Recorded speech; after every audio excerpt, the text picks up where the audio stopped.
Hello! This video from the Computer Department Incorporated will go over each step involved in setting up and managing deposit accounts in DLS Financials.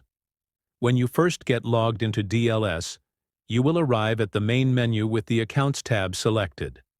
The top of the screen you will see your organization name with the name of the data file below it.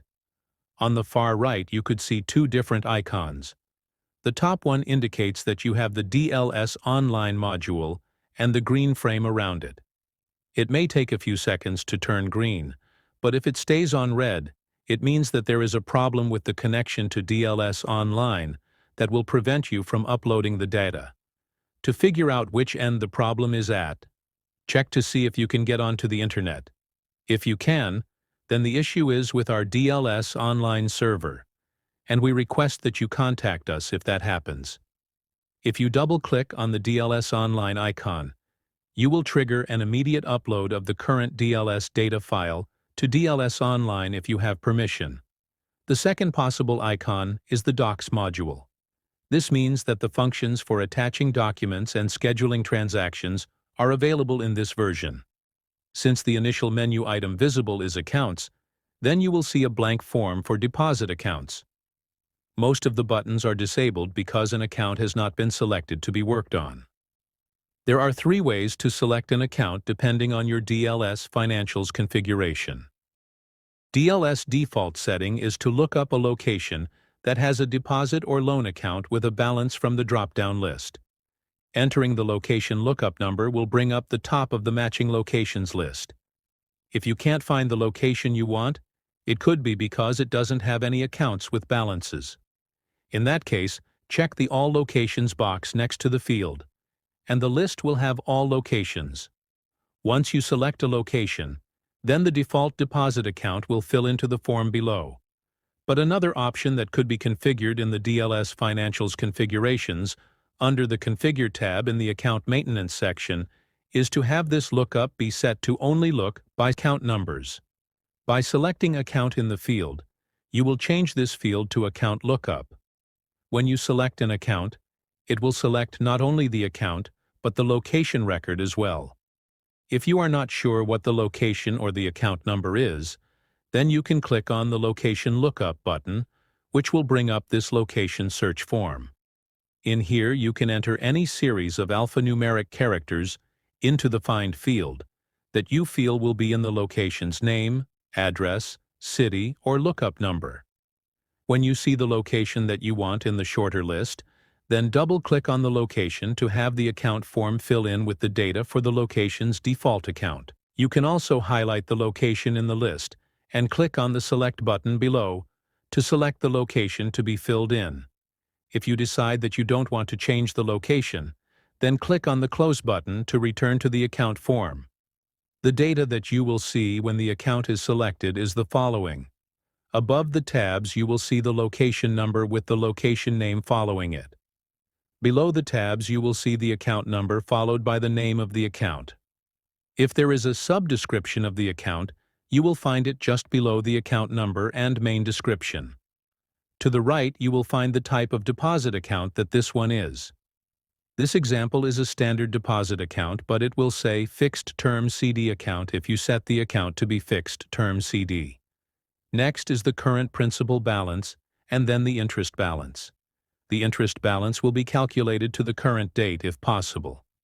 If an error occurs while trying to calculate the additional interest, you will get message and the As of Today label will not be there. The interest balance shown then will just be the balance after the last transaction entered. If the account has a restricted balance, you will see it in the next row, with the current amount available for withdraw shown next to it.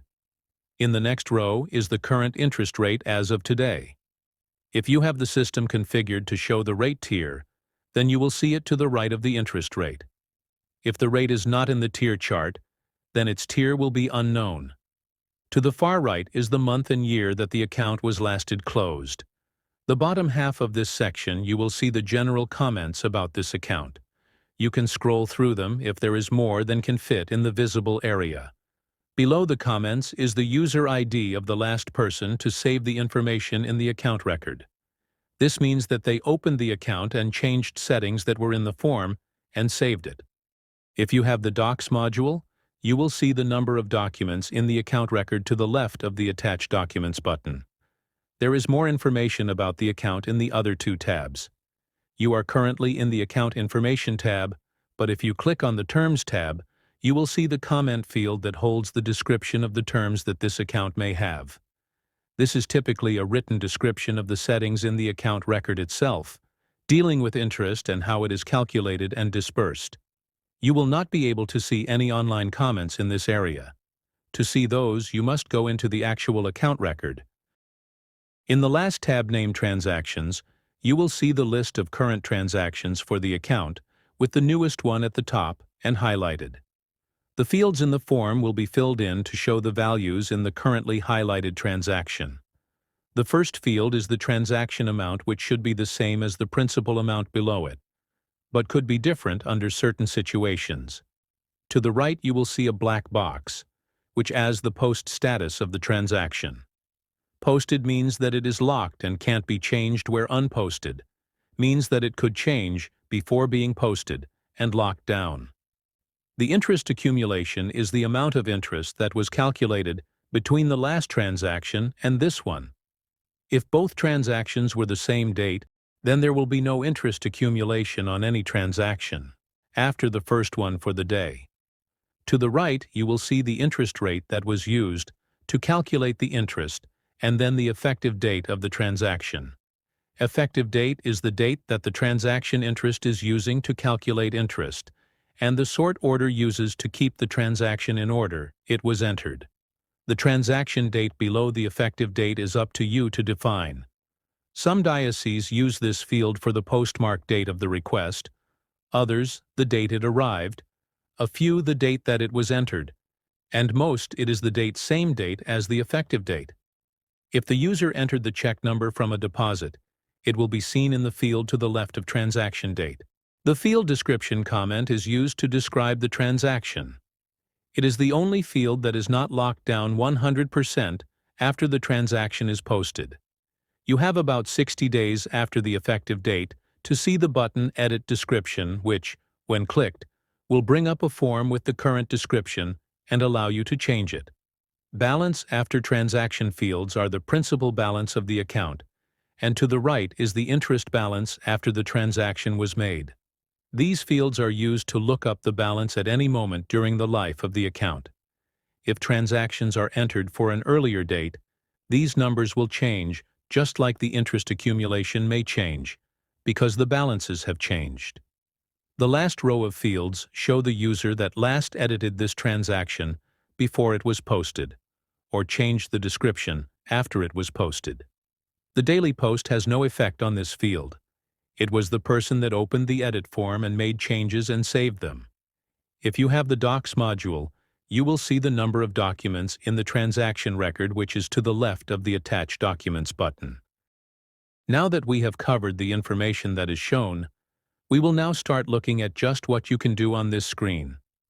Along the right side there are a series of buttons, with the top set being the account types. These are used to change the screen to work in the other account types. Deposit is the one in white, so that is the account type that you are currently able to work in. Changing to another account type will change the screen to show and use the functions for that account type. Account List is the next button down, and when you click on this button, you will see a list of current deposit accounts for this location. The default is to view the currently open accounts with the current principal balance. If you would like to see and work in an account that is currently closed, click on the Closed Accounts tab to change the list. Only the Add button and Close buttons are turned on at this time, as they don't need to know a specific account to do their process. But if you click on an account in the list, it will turn on all the buttons. On the right side of the list, there are two options for you to use. The top one is to run the Recalculate function on the selected account. This will cause the system to run through all the transactions from the opening transaction to the last transaction entered and recalculate the totals to make sure that everything is in balance. If you feel that your balances are incorrect, this should be the first thing that you try to make sure that a recalculation function had not been missed in the program. The other button will open up the contract list for deposits. Here you can click on one of the contracts to highlight it and click on the Print button to print the Word document attached to the contract record with the highlighted account's information included in the document. You can also double-click on the contract to print it as well. If you decide not to print a contract, click on the Cancel button to return to the account list. The Add button will open a blank account form in Add mode so that you can create a new account, while the Edit button will open the account form for the highlighted account so that you can change the record. Depending on the mode that you enter the form, some fields and functions will be turned on or off. But for this example, we are going to be in Add mode. There are 6 different tabs of information for a deposit account, no matter if this is a standard deposit account or a fixed-term CD. The default tab is Account Description, which holds the information that sets up the account. The first field is the actual description of the account. If you are using standard lookup numbers, then the field will be a drop-down, so that you can select the description and lookup number from the list. The lookup number will be disabled since you are using standard lookup number. Next is a sub-description, which you can enter more information to describe the account. If the lookup number field is unlocked, then you can enter the number you want to give this account. If you have your system set up to require unique account numbers, then you will need to make sure that it is unique within your DLS dataset. Otherwise, you can use the same number more than once, as it is not used internally to link the records. The checkbox Fixed-Term CD will change this account from a standard deposit account to a fixed-term CD account. When checked, a new field will come on asking for the term that you want this CD to be. Using the drop-down, you can select up to 20 years, although most use a much shorter term down to just 6 months. This list cannot be changed, but if you need to add other terms like 18 months, please contact DLS Financials support to have it added. We will probably remove the 20, 15, and 10-year terms if no one is using them. CDs function the same as a regular deposit account, but adds the functionality to pay hour or roll over at the end of the term. All the other functionality is the same as all the other deposit accounts. To the right of the CD fields is the date that the account was opened. If the event that this is a CD, it will be the date that the current CD started. As CDs roll over, this date will change to the new CD start date. Next, you will need to click on the Interest tab, which will provide all the fields related to the interest calculation of this account. With new accounts, the default interest rate will already be in the field. This default rate is found in the DLS Financials System configuration of the Maintenance tab on the main menu in the Deposit Account section of the Accounts tab. If you want this account to be a different rate, simply enter the rate you want. In Edit mode, this option is disabled, as rates need to be changed through other functions. When interest rates are changed globally, if the default rate is being changed, you will be asked to if you want it changed in the configuration default as well. So the default rate should typically change with all the other accounts when the default rate changes. After setting the starting rate is the option to have the rate change every period based upon the settings in the variable rate chart. You will find the chart in the Interest functions in the Maintenance tab of the main menu. You will also be given a chance to change the chart from the Month End tab of the main menu. There are 3 fiscal year settings that you can select from for how this account will be calculated. The default set in the system configurations will already be set, but you can change it for this account if needed. Actual days means that if it is a leap year, the number of days that interest will be calculated will be 366 days, while all the other years will be 365. If you select 365 days, then on leap year no interest will be calculated for February 29th. Finally, if you select 360, then every month will only calculate for 30 days. The 31st will not calculate any interest, and in February, the last day will actually calculate 1 or 2 days of extra interest, depending on if it is a leap year. Another default setting is the disbursement period, or when the interest is to be paid out. While the default for the system configuration is going to be set, you can change it to a different setting. Monthly means every month the interest is paid out of the account. Quarterly, semi-annually, and annually will be based upon your setting for the start of the fiscal year. When a period month end close happens for this account, you need to set how that interest is to be paid. There are 3 possible default settings in the system configuration based upon your accounting interface. By default, it is paid out by check, unless you configure the system to default to EFT or reinvest. You can change this setting by simply checking on the option that you want to use for this one account. If you check the option to reinvest into another account, then you will need to use the drop-down to select the deposit account that you want the interest deposited into.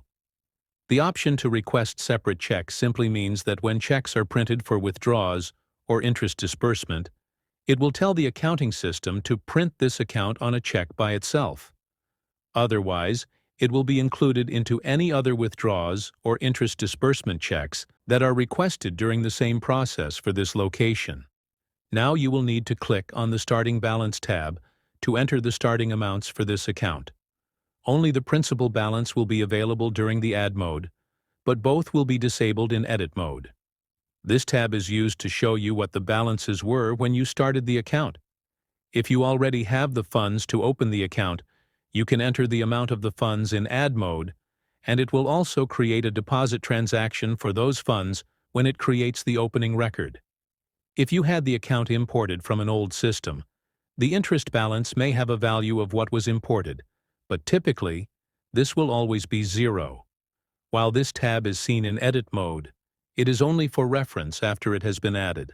Clicking on the Status tab will show the options for where the account should be seen and function.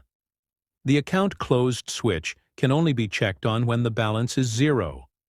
If the box is checked and there is a balance, then run the recalculation function to have it confirm the 0 balance, and if there is, uncheck the Close switch.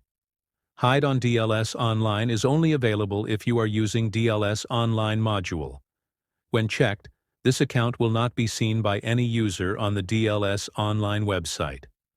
The Flag Account option means that when checked and someone selects to work in this account, it will alert them that they should review the comments about the account before working in it. This is useful when accounts are very special and need to be handled in a different way than most other accounts. The next 3 fields will only appear if there is data in their drop-down list for you to select from, because those fields are restricted to just the values in those lists. Account classification could actually be a required field if the system is configured to require an account classification. Next is the account category, which can be used as a subclassification if you wish. Again, you will only see it if someone has entered items into the drop-down list from the Maintenance tab. Restriction type is used if you want to categorize any restrictions on your accounts. The restriction type doesn't necessarily relate to the restricted principal amount in the next field, unless you have set up the auto restriction type. If you have created a restriction type called Auto in all caps and checked to Option to use the auto restriction type function, then when any account has the auto restriction, any deposits made to it will also be added to the restricted balance in the next field during the daily post option. The restricted principal field holds the amount of the principal balance that can never be withdrawn from the account. When you enter any amount, it will turn on another field where you can put in the date that the restricted is to end.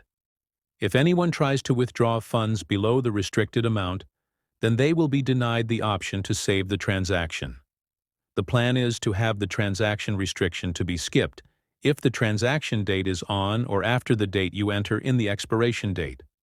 Some accounts may be required to have a priest or finance committee approve the transactions for the account. When this is checked, the user entering a withdrawal will be asked if the local official approved the transaction. If they answer yes, they are confirming that they have that authorization. DLS has no function to confirm that the transaction actually has local approval. It only provides the ability to notify the user of this restriction before processing the withdrawal. Clicking on the Miscellaneous tab will provide any fields that are to hold information that really has no effect on the account. Some dioceses will be working with an FDIC financial institution for holding the deposited funds from the pooled accounts. If you need to, these fields will hold the name of the bank in which those funds are being held. You may even need to notate the account number at the bank that the funds are actually held, in which you can do in the next field on the right. Finally, there is the GL Accounts tab, where you will see all the GL numbers that will be affected by this account. In Add mode, these will be the default GL accounts for each GL account type. If this account is a special account that has different GL numbers than the default, please enter the correct GL numbers for each account type. The bottom two are specific to certain accounting systems and will only be available if you are using one of those accounting interfaces.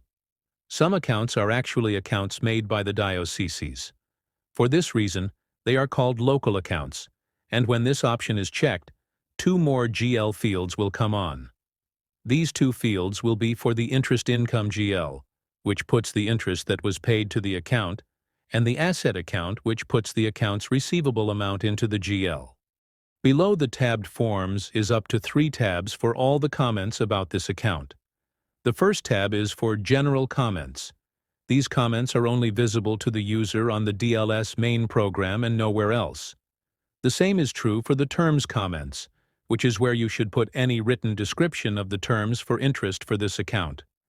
But if you have DLS Online, there is a third tab for comments that are visible to the users on DLS Online.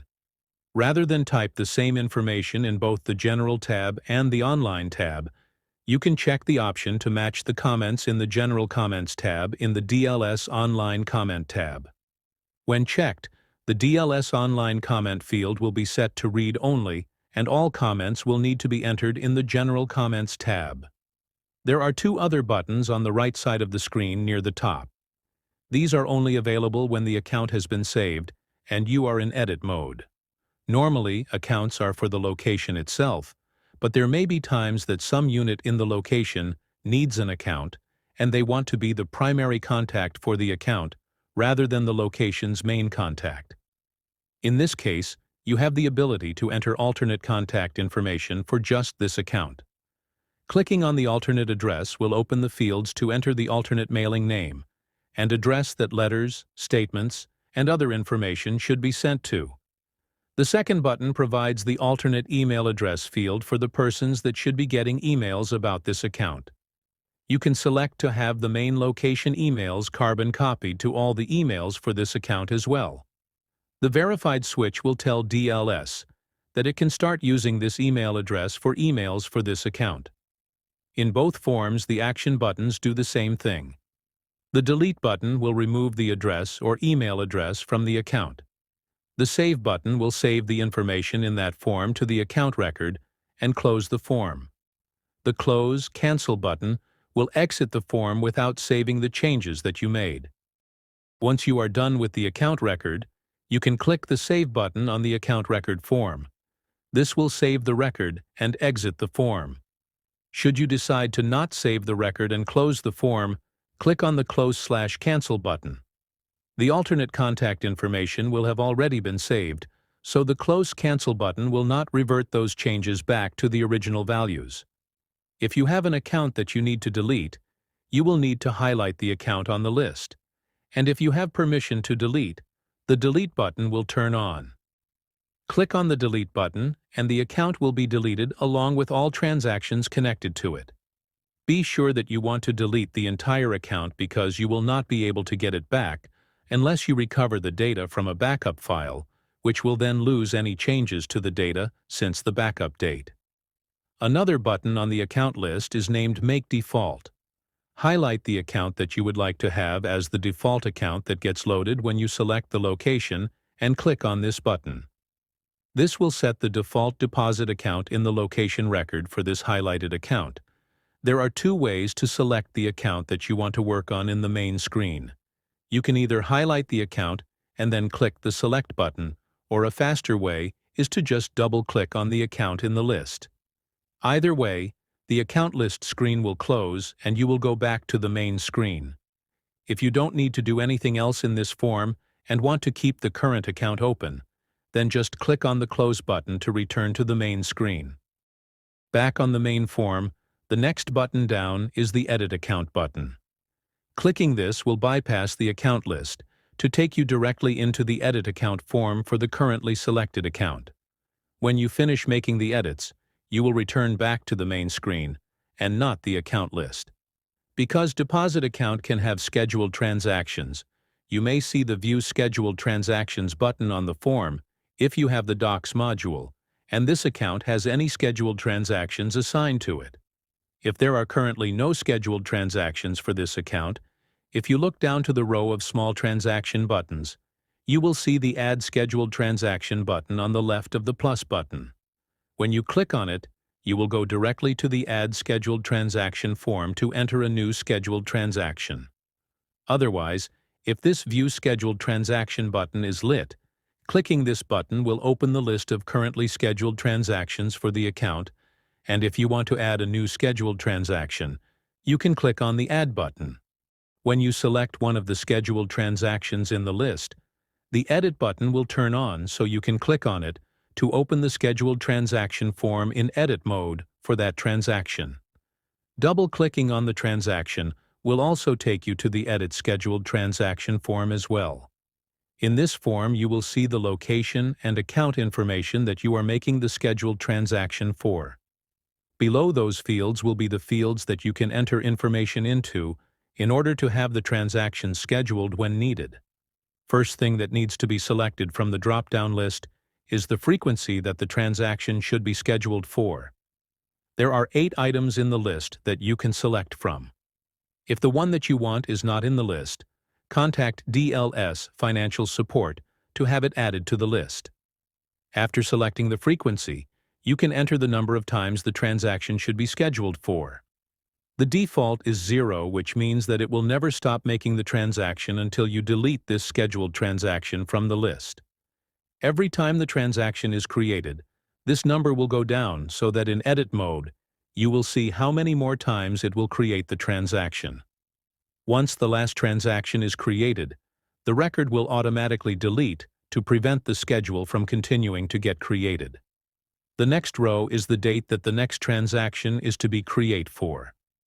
If you enter a date with a day of 29 to 31, the EOM or end of month switch will turn on, which will cause the transaction for whatever that last day of the month is for the month and year in the date field.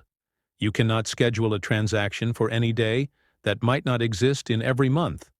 Enter a positive number into the amount field. The sign will be set by the button setting to the right of the field. WD means a deposit withdraw, and INC means a loan draw or increase. If you have set the permissions for scheduled transactions to allow incoming transactions, then you can change it to DEP, which means a deposit, or pay, which means to make a loan payment. The only time that this button is available to you is if you have the permission to allow incoming transactions. Then you can click on it to switch to the incoming transaction. You are required to put in a transaction description. An example might be monthly payment to loan or annual withdraw. When it is created, it will note that it is a scheduled transaction as well. The transaction starts as only a simple withdraw, but by selecting an account type to transfer the funds to, it will become a transfer transaction type, and you will need to select which deposit or loan account that is in the next drop-down list to send the funds to. While a transfer to another deposit account is just a simple process, transferring to a loan account is a little more complicated. For simple interest and simple amortized loans, the payment will calculate the interest to the transaction date and pay all the funds to the interest balance, and if any is left, the remainder will be paid to the principal. Amortized loans will look at the schedule for the next required payment, and if the amount is less than the required payment, all the funds will go to the principal to make an extra principal-only payment to the loan. If the amount is more than the required payment, then it will make the required payment, and if there are any funds left over, they will be applied as an extra principal payment. Fixed principal loans, the system will look for any unpaid invoices and will start paying the oldest one first with the interest getting paid off, and then the principal on the invoice. If there are still funds, it will move to the next invoice. If there are no invoices, then the payment will be applied to principal only, and not applied to any invoice. Pay ratio loans will take the amount that was entered and apply the proportion of the interest and principal, according based upon the setup of the loan. Once you have completed your setup of the scheduled transaction, click on the Save button to save the information to the account and exit the form. If you decide you don't want to save the changes, click on the Close Cancel button to exit the form without saving. Back on the scheduled transaction list, if you have permission to delete, you will be able to delete the highlighted scheduled transaction from the list. This will not affect any transactions already made by the scheduled transaction, but prevent any new transactions from being created. After the last transaction in the schedule is created, it will automatically be deleted from the list. When you are done with working on scheduled transactions for this account, click on the Close Cancel button to close the form, which will take you back to the main form. The next button down is the Quick Key function. Clicking on this button will open the Quick Key menu, which allows you to enter all the transaction information for deposit accounts into an Excel spreadsheet, process the spreadsheet in a batch, and if needed, reverse the batch process. The top button is to open the Quick Key spreadsheet that is in your DLS Financials folder on your C drive. Before starting Excel, DLS will ask you if you want to replace the old spreadsheet with an empty one. This is to provide you the ability to save the old spreadsheet as another name if you wish to keep it before opening the Quick Key spreadsheet. Answering yes will remove the old file and replace it with an empty one, and no will leave the old on there, and both will open Excel for you to review and enter data. If you select Cancel, the process will stop and leave you at the Quick Key menu page. Once Excel opens, you will be in the Deposit Account tab. You may notice that there is a tab for investments to use the Quick Key as well, but it is for users that have DLS Plus module. Information about the Invest tab is found in the Invest training video. You can enter the location lookup number in the first column, deposit lookup number in the second column. Both are required in order to process the transition. Deposit or incoming funds need to go in column C with the check number if you have it in column D. For withdrawals, enter the amount in column E. The sign is not needed in either column, as the process will look at the column to know what the sign should be. In column F, you can put in a transaction description, but if it is blank, the auto description will be placed in the field when the transaction is created. The effective date is needed if you don't want the date to be the day that you process the spreadsheet. Otherwise, it can be left blank, and the current date will be used when you process the batch. The date format must be month/day/year format to process. The last two columns will always be blank, unless you are needing the transaction to be augmented. Column H is used to make the transaction an adjustment transaction. Enter a T or the word true into the field, and the transaction will make it an adjustment transaction type, which does not go to the accounting interface. Column I is to have the funds paid out via an EFT transaction if your accounting system will allow it. Otherwise, it will not produce a check, but a GL entry to remove the funds. Again, enter a T or the word true into the field, and the transaction will make it an EFT transaction. Save the changes to the spreadsheet and exit Excel before you try to process the batch. When you are ready to process, click on the next button named Process Quick Key Spreadsheet. When you click on this, the system will verify that all the entries will process correctly. If there are any issues, you will be notified of the rows that have the problem so that you can go back in and fix the issue. Issues could be that the numbers you entered are not linked to any location or account, or there are not enough funds to make the transaction, or you entered amounts in both the outgoing and incoming fields. No transactions will be processed unless all the transactions get through the verification process. After completed, you will get a summary of how many transactions were created. Once you have imported the transactions, Confirm that the transactions that were created are as you expected them to be by printing an unposted transaction report in the Daily Post area. Once you have confirmed that they are all correct, then you can run the daily posting to lock them down. If you find that a few were incorrect, you can just edit the transactions to fix them. If you want to reverse the whole batch and fix them in the spreadsheet, go back and click on the Reverse Quick Key Import. This will give you a list of times that you import a batch for today's date. If it was on another date, enter the date to see the import times for that date. You can reverse a quick key import up to the point that you do the daily post on them. Once posted, like all other transactions, they will be locked down and cannot be reversed. Once you have finished working in the quick key form, then click on the Close button to exit the form. When you open an account on the main form, the plus button will be available for you to insert a new transaction for this account. You do not need to be on the Transaction tab to add a new transaction.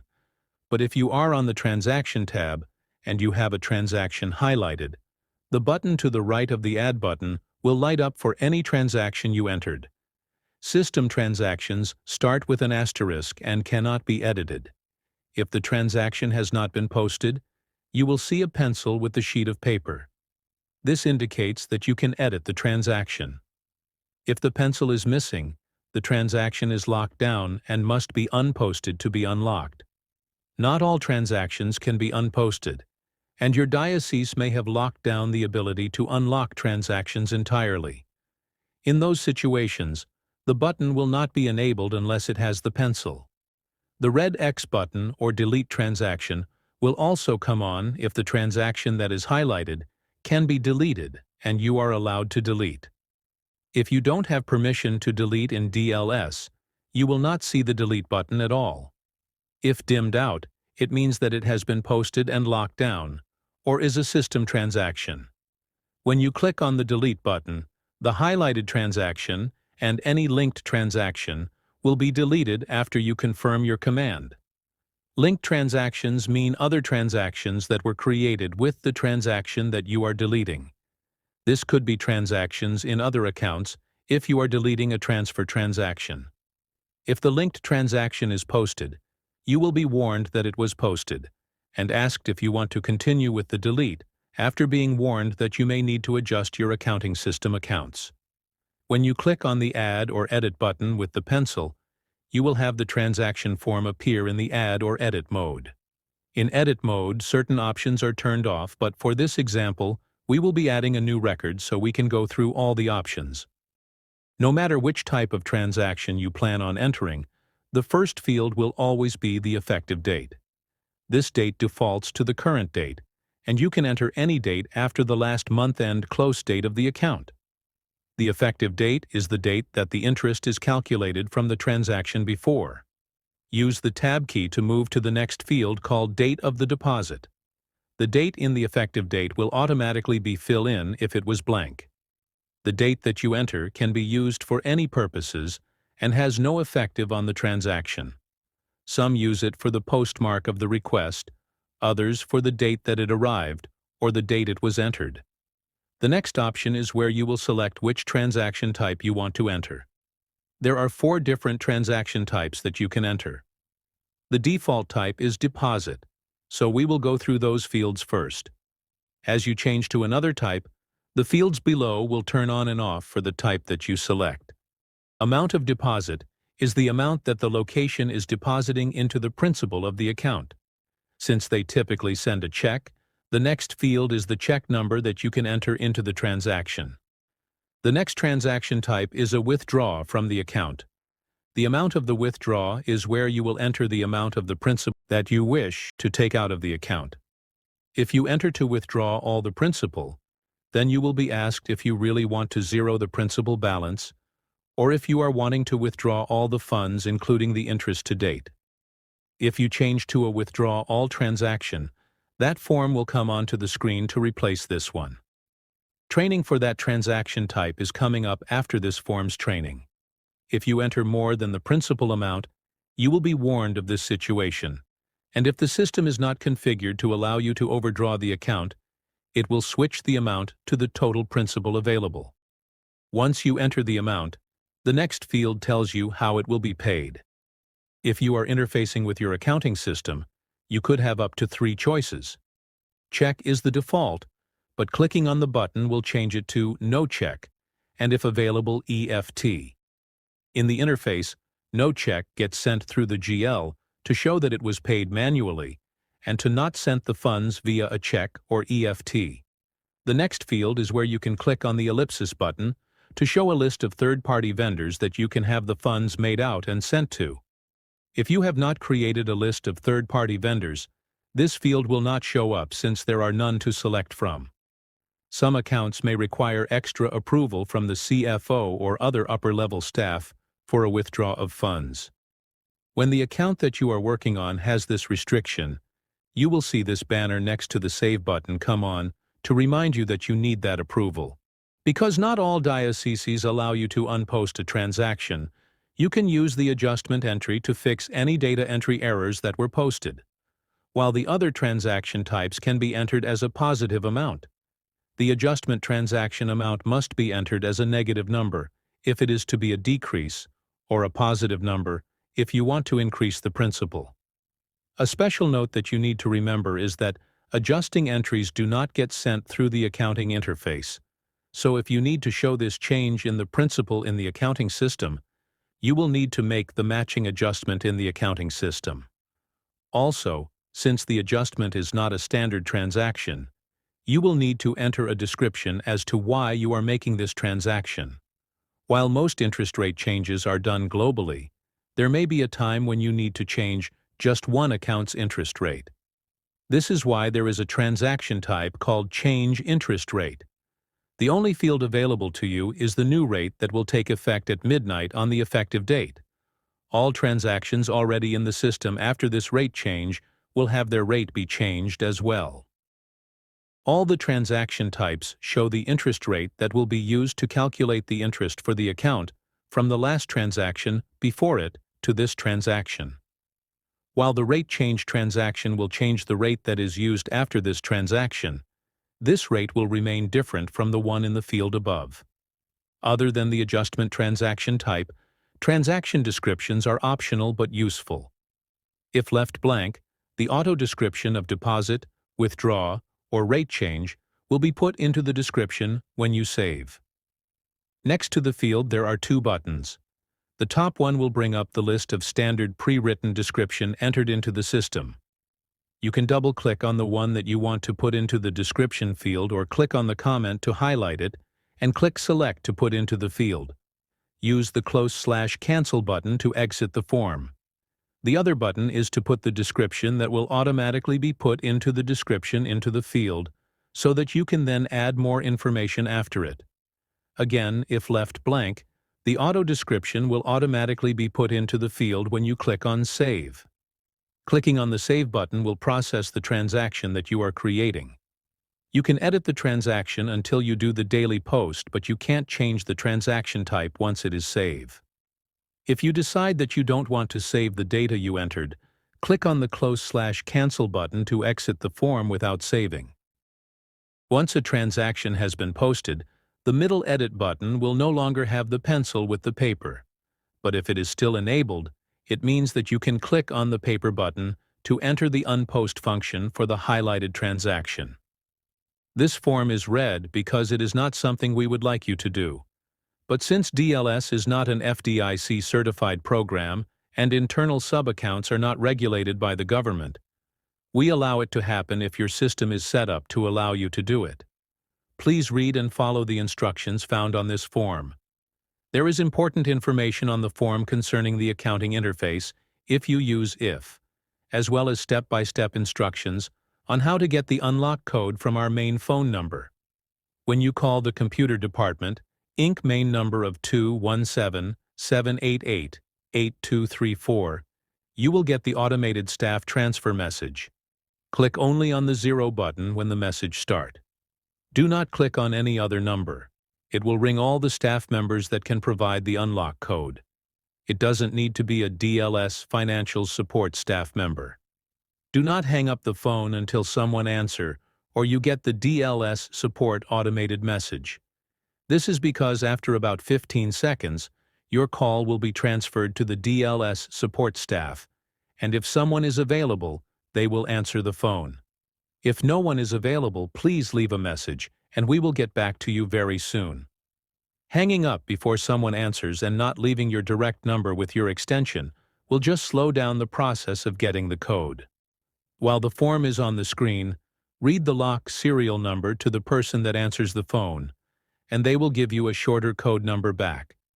If you have more than one transaction, tell the person how many you have, because more than 6 would be faster if the support staff got on your computer and helped you with the situation. If you get the voicemail message, it is because we are all busy with other clients. The serial number is not connected to the transaction itself, but a random number generated with the opening of the form. This means that every time you open the form, you will get a different number. If you have the time, you can email the serial number to support and leave the form open until you get the code back. If we are unable to answer the phone, then sending the email may speed up the process because it is possible to email back the unlock code. If the code is correct, the Unpost button will bring up a message telling you that it worked or failed. It doesn't happen often, but sometimes numbers get misread or miskeyed into our decipher program. If that happens, just open the form again and try again. If you decide not to unpost this transaction, click on the Cancel button to exit the form. As mentioned in the Withdraw Transaction type, if you would like to withdraw all the principal and interest from the account to make it an inactive or zero-balanced account, use the special transaction button called Withdraw All. In this form, you will first enter the effective date, which will be the date that the interest will be calculated to and added to the principal, to give you the closeout balance below the field. Use the Tab key to move to the next field called Withdrawal Date. The effective date will automatically be filled in if it was blank.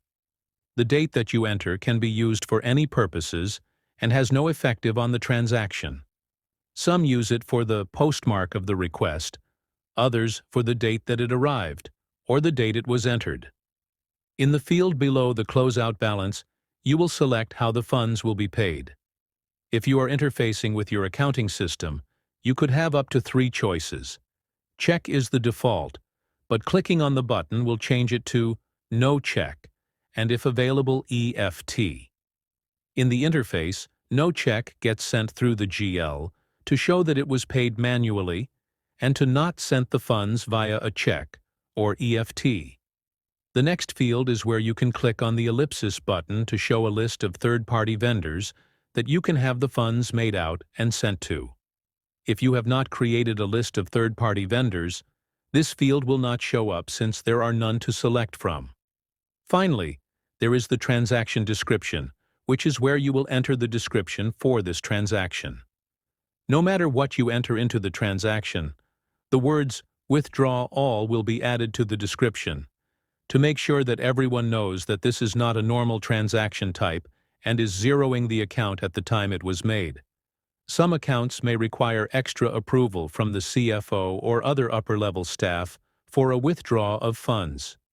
When the account that you are working on has this restriction, you will see this banner next to the Save button come on to remind you that you need that approval, even though this is going to zero the balance and make it inactive.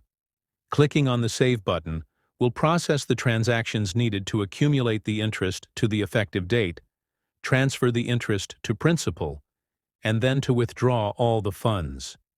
You can't edit these transactions because of all the transactions created are linked together, so if you decide not to withdraw all funds, you will need to delete the transaction, which will delete all of those related transactions.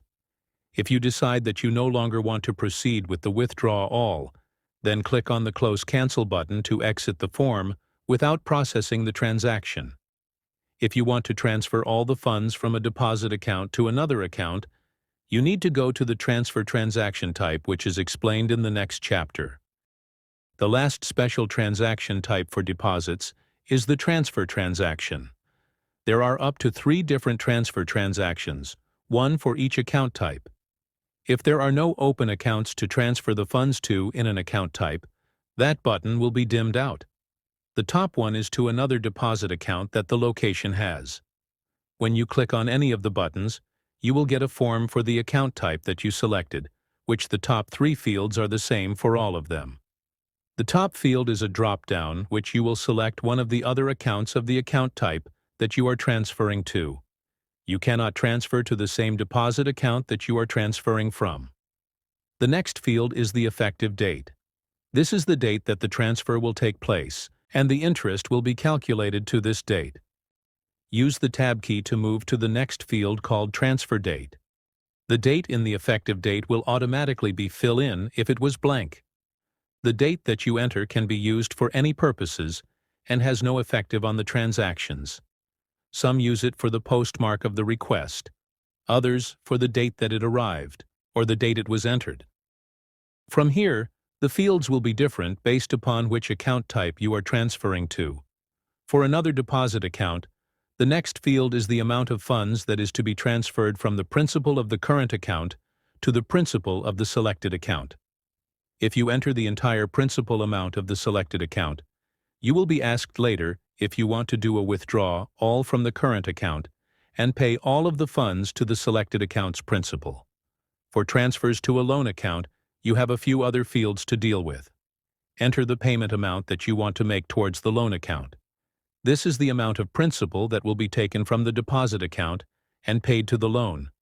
But when you tab out of the field, you will be taken to the principal payment amount field.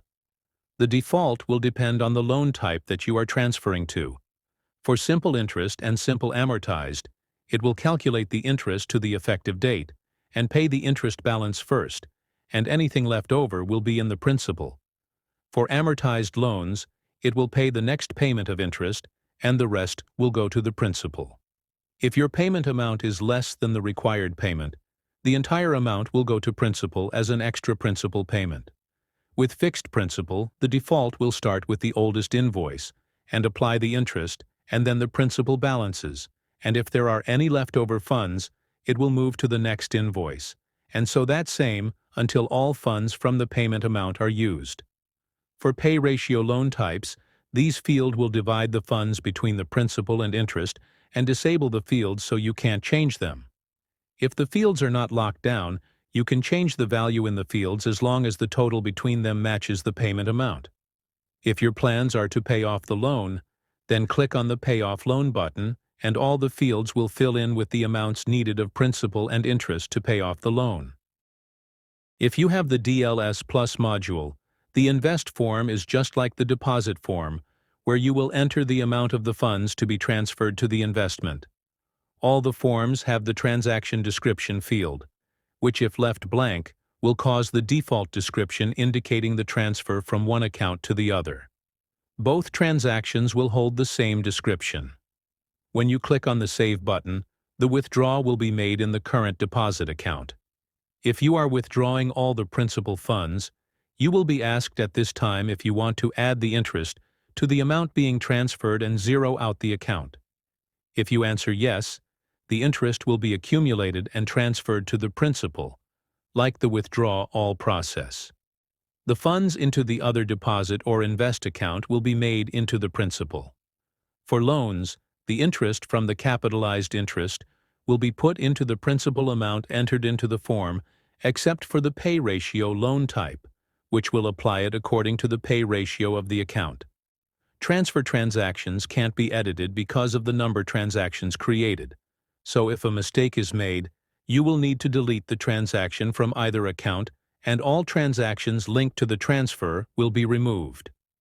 If you decide to not make the transfer, click on the Close/Cancel button to close the form without making any of the transactions.